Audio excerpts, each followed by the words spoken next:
Hi friend, नमस्कार। मैं विपुल GST compliance में आपका स्वागत करता हूं।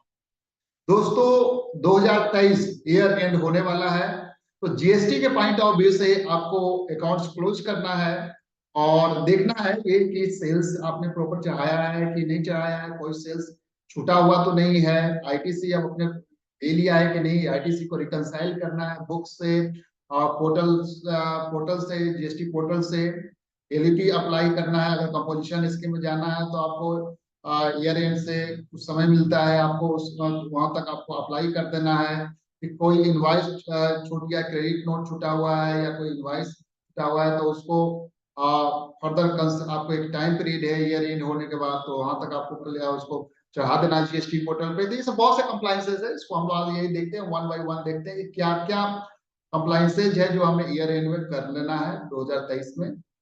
भाई, सबसे पहले हम लोग बात करते हैं सेल्स का।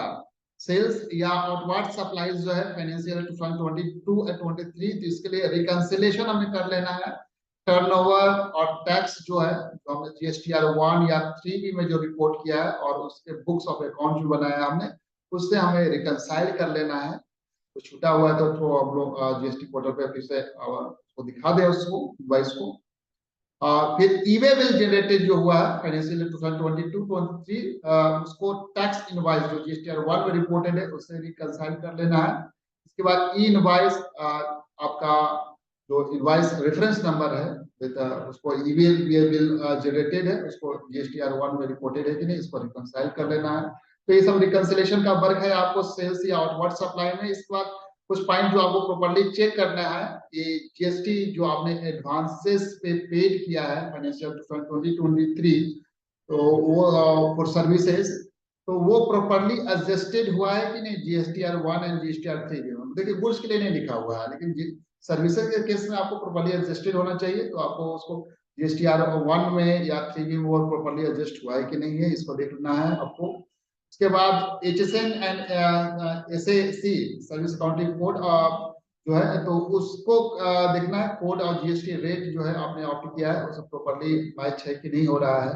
इसके बाद गुड्स अगर आपने अप्रूवल बेसिस पे सेंड किया है जो, तो वो 6 मंथ के अंदर आपको रिटर्न हो जाना चाहिए या सोल्ड होना चाहिए on invoice issuance of the tax invoice.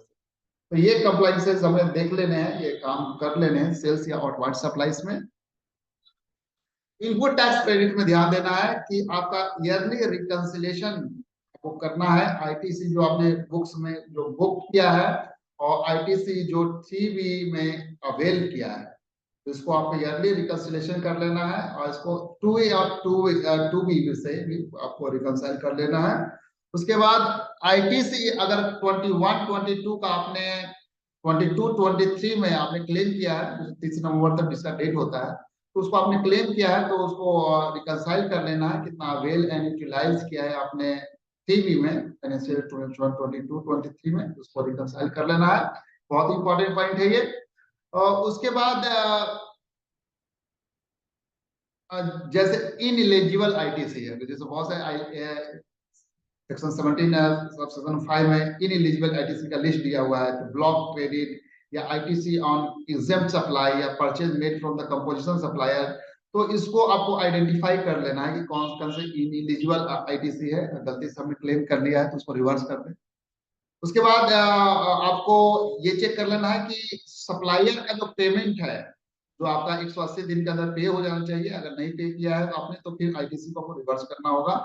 Prepare and review payment to supplier is not pending beyond 180 days from the date of issuance of the supplier invoice. इसके बाद सप्लायर्स को आइडेंटिफाई करना है, आपका कोई जिसका रजिस्ट्रेशन है और कहीं कैंसिल तो नहीं हो गया, सस्पेंड तो नहीं हुआ किसी कारण फाइनेंशियल 2023 में, उसको भी आइडेंटिफाई करना है। तो ये आपको, ये सारे पॉइंट आपको चेक कर लेना है।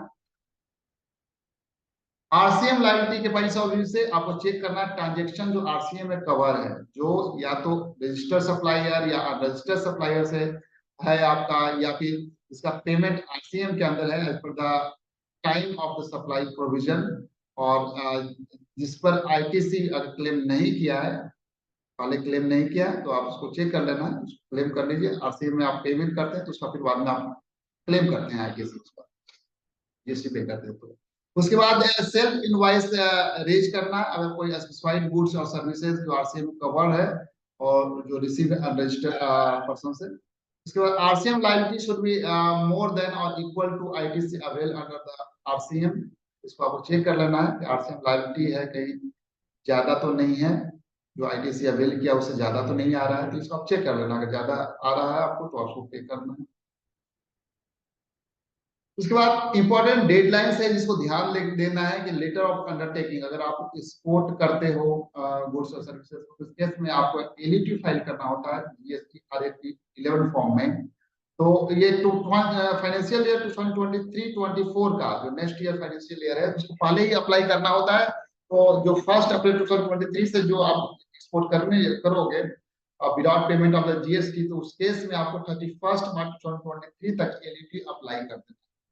इसका कंपोजिशन स्कीम के केस में रेगुलर टैक्स पेयर जिसका टर्नओवर 1.5 करोड़ से कम है तो वो कंपोजिशन स्कीम को सिलेक्ट कर सकता है फाइनेंशियल ईयर 2023-24 के लिए, लेकिन उनको लास्ट डेट जो है आपका 31 मार्च 2023 तक करना है सिलेक्ट।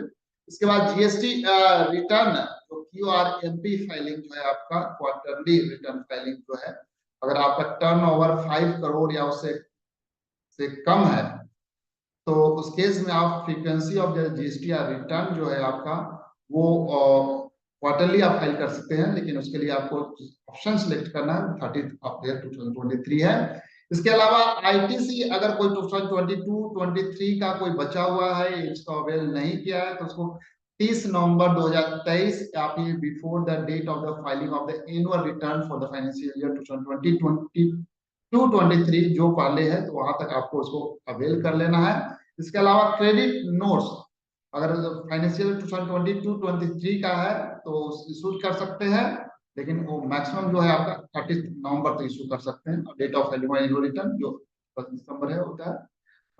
तो यहाँ पर पहले जो डेट है तो 30 नवंबर तक आपको इसको क्रेडिट नोट इशू कर लेना। आईटीसी अगर नहीं क्लेम अवेल किया है तो उसको आईटीसी अवेल कर लेना है आपको यहाँ पर। तो ये दोनों इंपॉर्टेंट पॉइंट हैं। अदर जो आपको ध्यान देने वाली बात है कि जैसे कि जीएसटी टीडीएस या टीसीएस जो है उसको रिकंसाइल कर लेना है इस क्रेडिट को ई कैश लेजर से। और जीएसटी पोर्टल पर जो ई कैश लेजर है जब आप उसको एक्सेप्ट करते हो टीडीएस और टीसीएस क्रेडिट तो आपको ई कैश लेजर में वो शो होता है तो उसको आपको रिकंसाइल कर लेना है बुक्स ऑफ अकाउंट से। उसके बाद ई क्रेडिट लेजर को रिकंसाइल कर देना है आपको बुक्स ऑफ अकाउंट जो प्रिपेयर किया 22-23 का उससे रिकंसाइल करना है।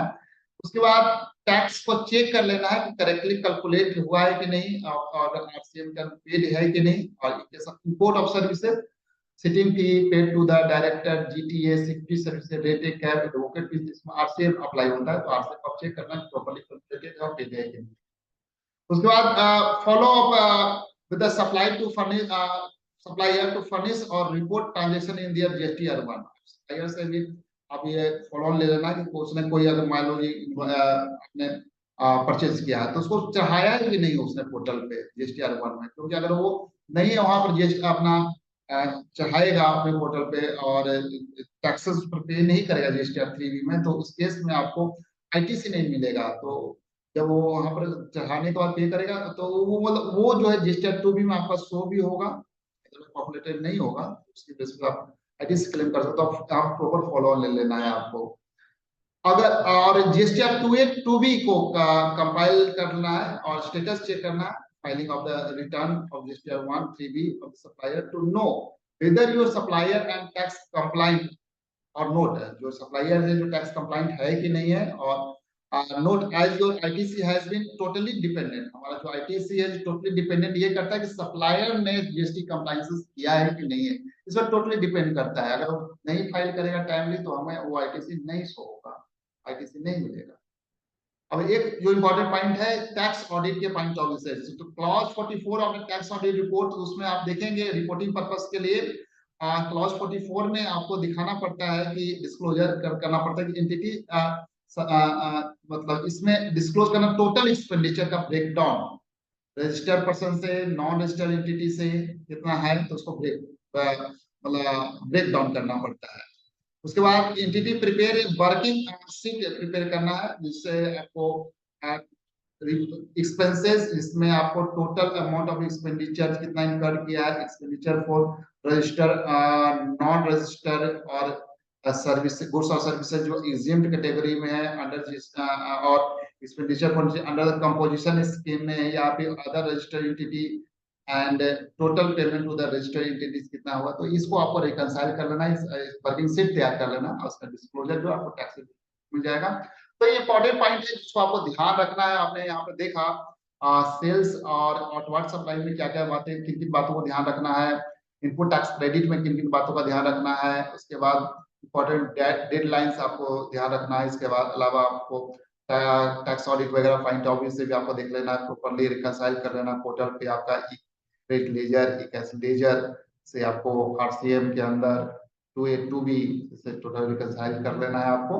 तो ये आपकी तैयारी आपको करना है, जो मार्च चल रहा है तो 1 मार्च के पहले इसमें तैयारी आपको करते रहना चाहिए, और बहुत से जो डेट इसके बाद है तो उसको आपको प्रॉपर्ली जब वर्किंग आपका हो जाएगा तो उसके बाद उसको आप ड्यू डेट पर जो है ड्यू डेट के ड्यू डेट और उससे पहले आप उसको उस कंप्लायंस को आप कर सकते हैं। इसके रिगार्डिंग आपको कोई भी कंप्लाइन मतलब किसी तरह कोई कमेंट्स हो या क्वेरी हो तो आप हमारे कमेंट्स बॉक्स में आप लिख सकते हैं। Thank you so much for watching this update.